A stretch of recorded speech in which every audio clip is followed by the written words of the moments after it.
of what happened in Ithaca.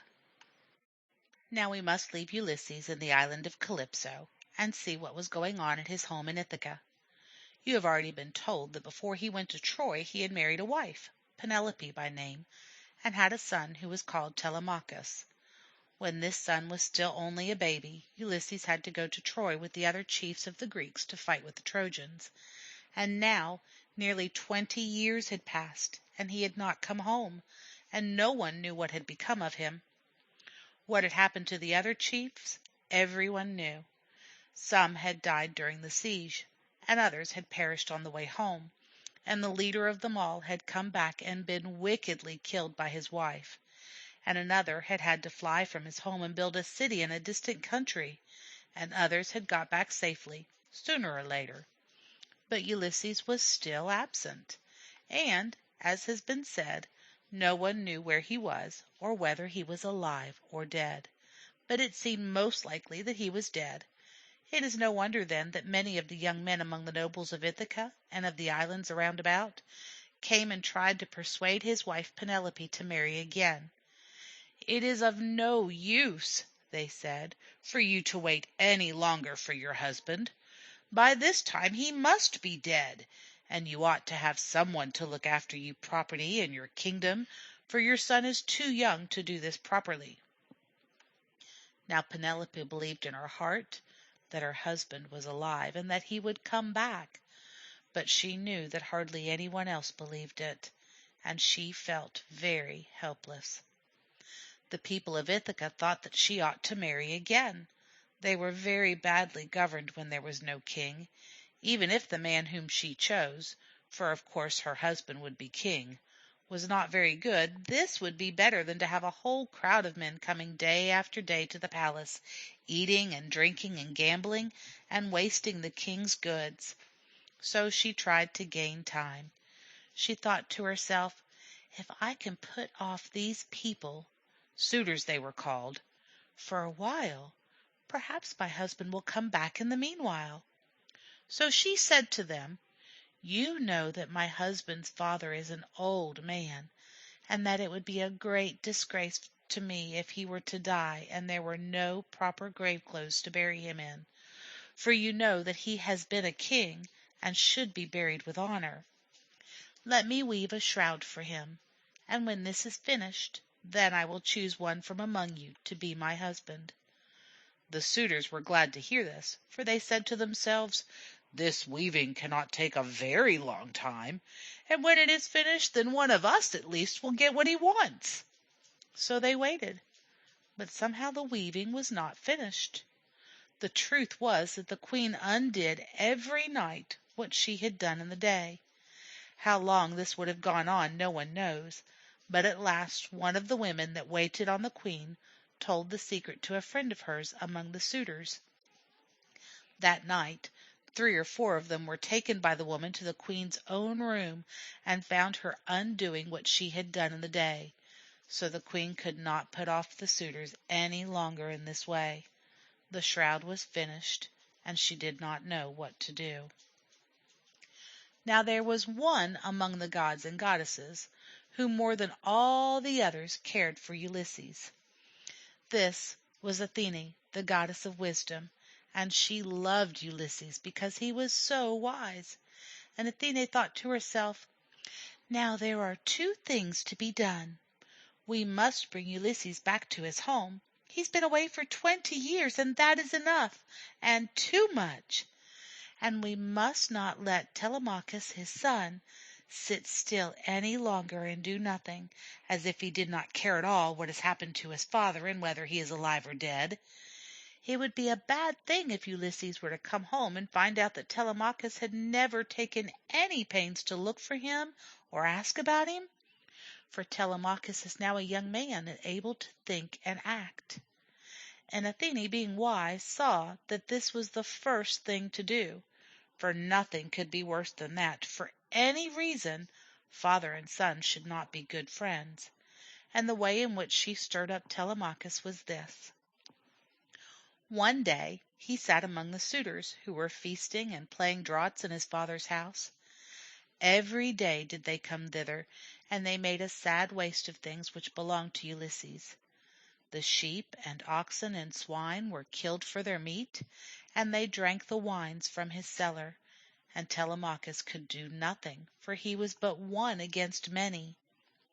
As he sat very sad at heart, there came a stranger to the door. Now this stranger was Athene, who had come down to earth and taken a man's shape.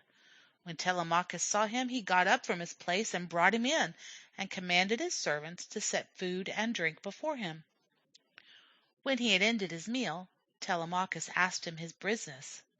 The stranger said, "I am Mentes. I am king of the Taphians, and I am on my way to Cyprus with a cargo of iron, which I am going to exchange for copper.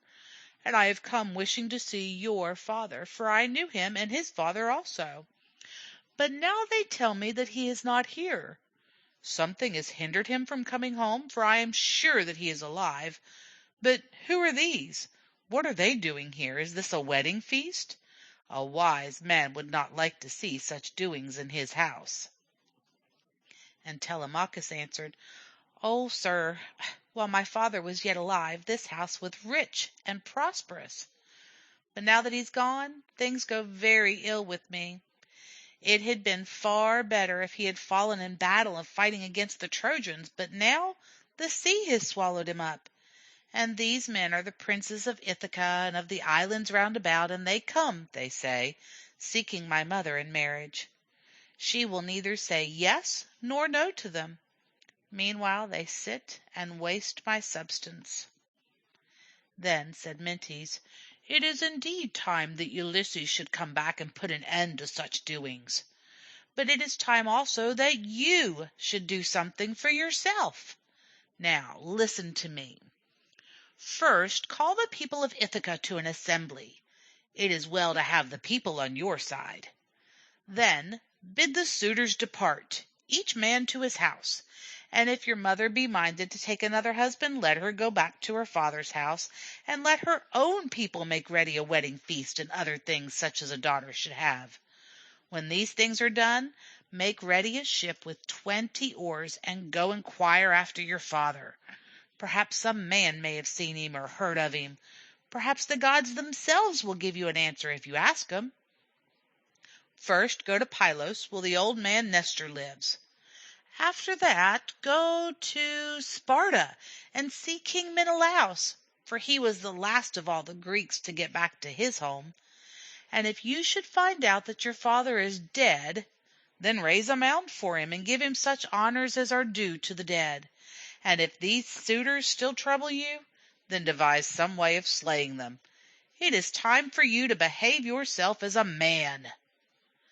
Telemachus said, "You speak to me as a father might speak to his son, nor will I ever forget what you have said. But come now, stay a while, that I may give you some goodly gift such as a friend should give to a friend." "Nay," said Mentes, "I cannot stay. Keep your gift, I pray you, till I come again." So he rose from his seat and went out at the door. And lo, of a sudden he seemed to change his shape. It was as if he were changed into a sea-eagle, and Telemachus knew that this stranger was not Mentes, but the goddess Athene. And he went back to the hall of the palace, where a minstrel, Phemius by name, was telling the tale of how the Greeks came back from Troy, and of the many things which they suffered because they had sinned against the gods. And lo, in the midst of his telling, Penelope came down from the upper chamber where she sat, having 2 handmaids with her. She stood in the door of the hall, having drawn her veil over her face, and said to the minstrel, "Phemius, you know many tales about the deeds of gods and men. Tell one of these, and let the guests hear it while they drink their wine. But tell this tale no more, for it breaks my heart to hear it. Surely I am the most unhappy of women, for all of the chiefs that went to Troy and never came back to their homes, my husband was the most famous." Then said Telemachus, "Mother, why do you forbid the minstrel to make us glad in the way that he thinks best?" Why do you forbid him to sing of the coming back of the Greeks? 'Tis a new tale, and men always like to hear that which is new. Go back then to your chamber, and mind the business of the house, and see that your maids do their work, their spinning and the like. But here I am master." And Penelope went back to her chamber without answering a word, for never had Telemachus spoken in such a way before. But she wept for Ulysses, her husband, till sleep came down upon her eyes. And when she was gone, Telemachus said to the suitors, "Let us now feast and be merry, and let there be no quarreling among us, and let us listen to the minstrel's tale. What could we do better, for his voice is as of the voice of a god? But mark this, tomorrow we will have an assembly of the people, and there I will declare my purpose. And my purpose is this, that you go away from this palace and eat and drink in your own homes at your own cost." And they were astonished at his boldness, just as his mother had been astonished, for he had never so spoken before.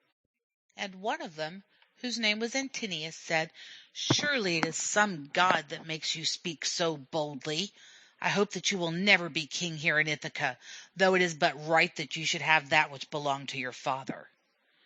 Telemachus said, "I know that it is a good thing to be a king, for a king has riches and honor. But there are many here in Ithaca, young men and old, who may have the kingdom now that Ulysses is dead. Only this I know, that I will be master in my own house." Then stood up another of the suitors and said, "It is for the gods to settle who shall be king in Ithaca. But that you ought to be master in your own house and keep your own goods, no man will deny. But tell me, who was this stranger that came just now to the palace? Did he bring news of your father, or did he come in on business of his own? Why did he not stay to greet us? He was no common man, I take it." Telemachus answered, "As for tidings of my father, I do not make any count of them, whoever it is that brings them. Ulysses will come back no more, and as for soothsayers whom my mother loves to entertain, that find out for her what has befallen her husband, I think nothing of them. They are makers of lies. As for this stranger about whom you ask, he was Mentes, king of the Taphians." So he said, but he knew in his heart that the stranger was Athene. Then the suitors feasted and made merry with singing and dancing till the night was far spent, and they went each man to his own home to sleep. But Telemachus went to his chamber, and Euryclea, who had been his nurse when he was but a baby, led the way, holding a torch in either hand to light him. And when he came to the chamber, he took off his doublet and gave it to the nurse, and she folded it and smoothed it and hung it on a pin. This done, she went out and pushed to the door and made it fast. But Telemachus lay long awake, thinking of the journey which he was about to take. End of chapter 4.